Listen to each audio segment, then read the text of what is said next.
Welcome back, guys. Slybacon here. Welcome back to another multiplayer battle replay part 2 of our How to Counter Gorbals as the Greenskins series, I guess, since we started it with the other video. They're probably going to be uploaded like an hour apart. Yeah, probably uploaded an hour apart. Oh, whatever. You guys will see it anyway. Right, let's go. Let's go through my army. So we've got 2 Orc Boy Biggins. We've got 2 units of Orc Biggins. Yeah, just 2. 2 units of Black Orcs. 1 unit of the Apex Loonies, the Unbreakable unit, of course. We've got 2 Goblin Big Bosses. 1 on a Spider, 1 on just a normal Wolf, just because I didn't have an extra $100 to spend, and we're already getting the poison damage out of this dude. We've got the Arachnarok Queen, bringing that poison damage, high damage, and summoning units as well, led the way by the lovely Grimgor. Grimgor Ironhide. So good. He's so good. Goblin Shaman with Sneaky Steel and Itchy Nuisance as normal. And we're bringing in Morgul's Mangy Marauders today, giving us that ranged armor-piercing damage that sometimes is very valuable up against the Beastmen. So let's just talk about my army again, like we just did yesterday, and kind of my setup and why we're doing this. So in yesterday's video, I showed you, was it yesterday's? I don't know. In the last video, part 1, I showed you how to remove your weakness to your opponent by bringing a Flying Lord against the Gorbals. Today I'm going with the overpower the Gorbal strategy, and this strategy I quite like because it's real brute strength, right? It's real brute strength. So basically the overpower part comes in with the 2 Night Goblin Big Bosses. Grimgor, of course, a very, very strong lord at the moment. And, of course, that's not Grimgor, that's Grimgor. And, of course, the Arachnarok Queens. That's a lot of armor-piercing damage we're bringing in here. Obviously, these 2 aren't armor-piercing, but they are just to spread a bit of extra damage and obviously spread that lovely poison on this one here as well. Obviously, we're getting poison out of the Arachnarok Queen, so that is absolutely fine. Now, the formation that we've gone is pretty similar to yesterday's, right? This side and this dude are there just to hold. This is where all my damage and power is coming from, just in the center, and that's why I've got the cavalry right here. So this is where all my power comes from, right? Now, unfortunately, this kind of setup may falter to a cast, right? A high damage cast in the middle of this stuff, Final Transmutation, Dwellers, etc. Obviously not against Beastmen, but I don't have them. But against other factions, you kind of want to spread your power units out a wee bit. I don't want to have the 2 Black Orcs side by side, because they might both get hit by that spell, and that's basically all my power gone as far as my infantry and stuff goes. Again, similar to yesterday's video. Oh, sorry, I should stop saying yesterday's. It's similar to part 1, holding and holding. Now, obviously, these guys do a lot of damage as well, but that's not their main purpose. Their main purpose is just to hold for as long as they can while the center does all the work, right? While the center does all the work. And obviously, being able to pump out a bit of ranged armor-piercing damage up against the Beastmen and some of the units that they may bring is obviously very, very good. This dude actually does quite a bit of damage, so he's actually really nice. All right, let's have a look at the Beastmen army. I should say, again, coming up against Don, Metal Hold again. He, like I said yesterday's in part 1 of the videos of this series, he was gracious enough to play a few matches against me, with the only stipulation being that he had to bring 2 Gorbals. His army selection was completely up to him, and as you see in the first battle, it was a different army than this one, so that's pretty cool. That's pretty cool. So what have we got? We've got 1, 2, 3, 4, 5 units of Goreherds. Yep, one of them having shields. We've got 2 Minotaurs with shields, and the Regiment of Renown Butchers of Kalkengard, I'm going to say, which is the Regiment of Renown Minotaurs with shields. Very, very strong unit. Because of that fear, terror, obviously very good against the Beastmen, which we've seen in part 1, against the Greenskins, which we've seen in part 1. And also, they've got regen, which is actually very, very nice for that unit, of course. We've got the Brave Shaman of Death again on his chariot. I guess Don really likes the dude on chariot. Only with Spirit Leech this time. No Doom of Darkness. He really should be bringing Doom of Darkness up against the Greenskins, but whatever. Only Doom of Darkness. 2 Gorbals, as we stipulated that he had to bring, and we've got Morgul again, coming with all his lovely summons, etc., etc. So kind of a small army, but kind of an elite army. This is the kind of army that I like to bring as well. Just small, but high damage units, right? Actually a very powerful army. Probably should have brought maybe a Beastigore just to try and shore up that center a wee bit. But the Beastmen infantry is not going to beat Greenskin infantry unless they completely outnumber them, right? All right, let's get into the battle. Look at the damage coming out of this boy, right? Look at this first volley. Just watch this health drop. Fire! Look at that damage. Oh, it's insane the amount of damage these boys can pump out, right? The only problem is they don't have a lot of arrows. So you're going to have to be kind of a wee bit careful.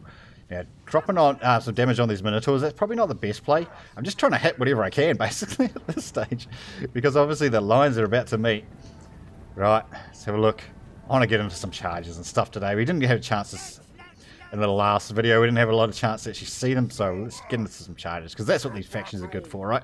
Charging, brute strength, just doing a lot of damage as possible. Now, he's done something actually quite nice here. Let's just pause it for a second. He's seen this power, or this, what do you call it? Lord sniping strength power thingy, whatever.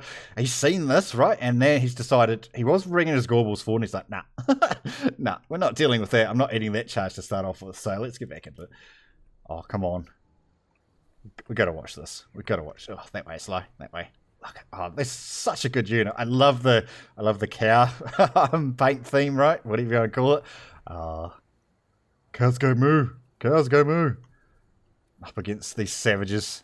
Again, with this, just the standard savages, not the Savage Orc Biggins, which obviously I really...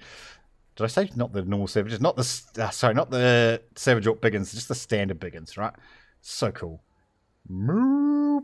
Boom. Oh, I love it. Oh, look at... I don't think I've ever actually noticed the skeletons on these dudes' shields before. That's really cool. Oh, they're such a cool unit. Now, the Biggins will actually do extra damage against them because, of course, they are large. But we'll see what happens over that side, will we? I mean, I already know because I've seen it. Oh, well, I played it, I should say. Right, here we go. Try and just pump out as much damage as we can. Bringing in my two Biggins to try and counteract this unit of Minotaurs. Biggins cavalry, that is, of course. Alright, here we go. Here's where the power and where's my strategy comes into it, right? As you can see, this is where all my strong units are. Oh, there's one unit of Biggins, Black Orc, sorry, that's come out this way, but this is where all my strong units are, my Lord killing power, right? Got a Spirit Leech coming down the Ragnarok Queen, not sure about that. Don't know if that's the best target, but it does do quite a lot of damage. Now, the Gorbles will do extra damage against the Ragnarok Queen, right? Because she's a large target. These guys have anti-large, so they will do extra damage to them. But between the Gobbos, the poison damage coming out on these, Grimgor, of course, with his massive amount of damage. Sorry, we should say we've got Stand Your Ground, Itchy Nuisance, and War, I think, popped down there as well. Yeah, well, 125 melee attack, definitely. Look how fast this dude's just dropping. Look at this Gorbel, man. And that's the spider's not even hitting it. That's just basically Grimgor's damage. Look at that. That's so fast. And of course, Fear and Terror, of course, on the Arachnid Queen. I should mention that as well. Look how fast this dude's dropping. Goodbye, Gorbel number 1, right? Move on to Gorbel number 2. See if we can smash him just as fast. Now, unfortunately for me, my hold the line strategy on this side just didn't work. Just didn't work. These Butchers of Kalkograd, man, they're so good, especially with that regen, right? You know, these guys will come back, but that's so good. Of course, they cause Fear and Terror as well. Once the leadership of these drop below 50%, they are obviously susceptible to Fear and Terror. Right, come on. Let's get this other Gorbel down. Of course, we had all our buffs to take out that first one. We don't have our buffs for this dude, but we should be able to bring him down just as fast. What are these fighters doing? Oh, they were attacking this dude. Oh, yeah, they are too. There we go. Okay. I remember. Right. 8-pick loonies are chasing off a unit over there, but yeah, look at this damage. Poor Gorbals, alright? Like I said, this is where you bring in just raw power just to overpower your opponent. If he brought 3 Gorbals, it wouldn't have made any difference. Look at the damage we've taken on my Lords. Basically nothing, right? Basically nothing. Spider's taken a wee bit of damage, but 2 of those are Spirit Leeches. So there's these 2 damage, so which is like, what, 3k? I think? So basically all that damage, I think, is actually from the Spirit Leech. A little bit from the Gorbals as well, but the Gorbals are getting constantly knocked around by the Arachnid Queen, so their damage output is not going to be that high, right?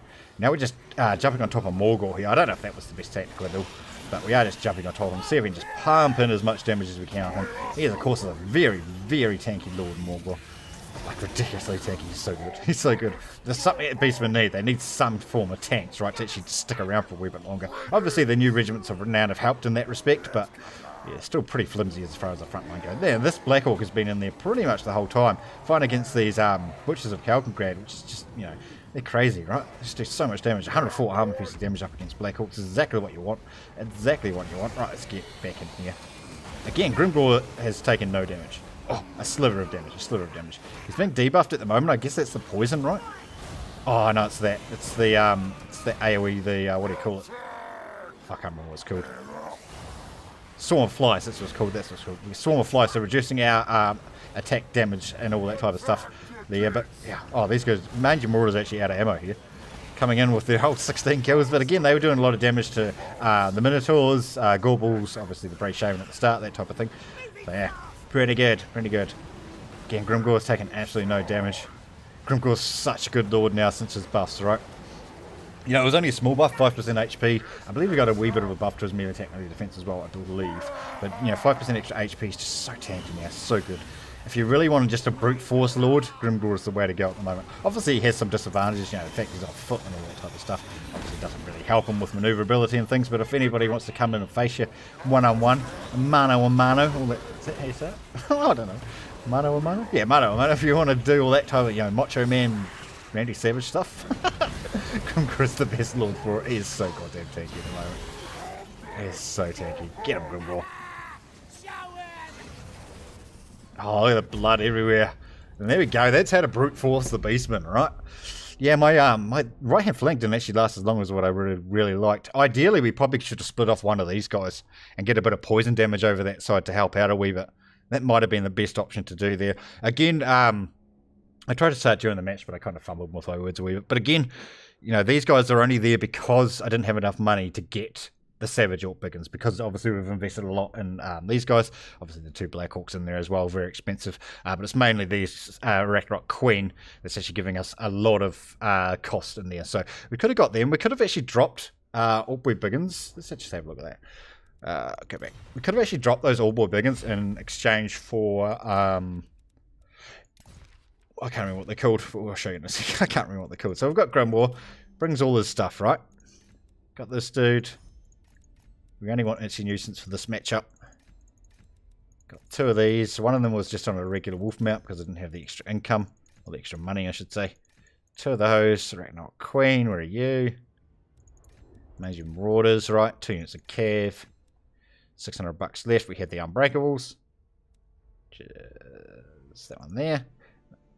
Can you get in there? There you go. So we have $14 left, right? So what we could have done is got these guys in there instead. Moonhowlers, right? Because they could have come in. We could have dropped out one of these, taken those 2 off, gone with the Savages, right? $200 left. What could we spend that on? Probably nothing, to be honest. Oh, we could give this dude a spider mount. There we go. There's $100 left. Just rank up that infantry line a wee bit. Take those Black Orc ones off. There you go. We could have done something like that, right? Now, the reason for that is because these guys cause fear.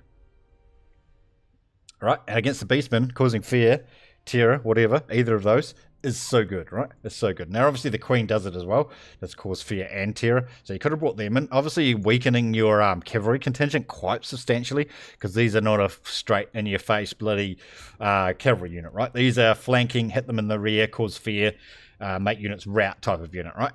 Now, this combination would actually work probably better with Azag, right? So if you get your Doom of Darkness in there, for your minus leadership. Now you've got fear and terror. Now you've got fear. What could we knock off? Just a couple of those ranks. There we go. Could either knock this dude off and actually go back into 1 extra cavalry, or alternatively, we could grab a couple of extra units maybe. Let's see if we can afford one. 670. No, we can get one of those, but I don't think that's worth it. Not on this matchup. Could knock off one of these. Could do it like that, right? You don't need a lot of armor piercing against the Beastmen. This is a matchup you could do. Now you've got Fear, Terror, Fear, Terror, plus Doom of Darkness. Did I get Doom of Darkness? Yeah, plus Doom of Darkness, right? This could work as far as just routing out Beastmen forces really, really fast. Obviously, you've got high damage dudes in here. Only thing you've got to be a wee bit careful of with bringing these against the Beastmen is if they bring, where are they? These guys. Because they are magical damage, they will ignore, obviously, that 30% physical resist because it gets ignored by magical attacks, but not really an issue as far as the Beastmen vs Greenskin matchup goes, because Biggins will probably still beat this unit anyway, even with them taking that full damage, not having that 30% damage resistance in there. But that is an option, right? It is an option. You know, if you wanted to just try and avoid the damage from these guys, again, I don't think they'd bring them. Although, it's a very good unit, especially with Guardian. That's just make Morgor an absolute tank, right? An absolute tank. Yeah, I think Savage Orc Biggins would still beat this, but obviously sustain a lot more damage than what standard Biggins would bring. Just because the Savage Orc Biggins will be taking full damage, obviously not having their physical resistance in there working. Whereas normal Biggins obviously have the armor to reduce a lot of that physical damage anyway. Cool. Alright, there's a couple of options for you boys. Alright guys, that's going to wrap up this video. Hopefully you guys have enjoyed it. Thanks for watching, and we will see you next time.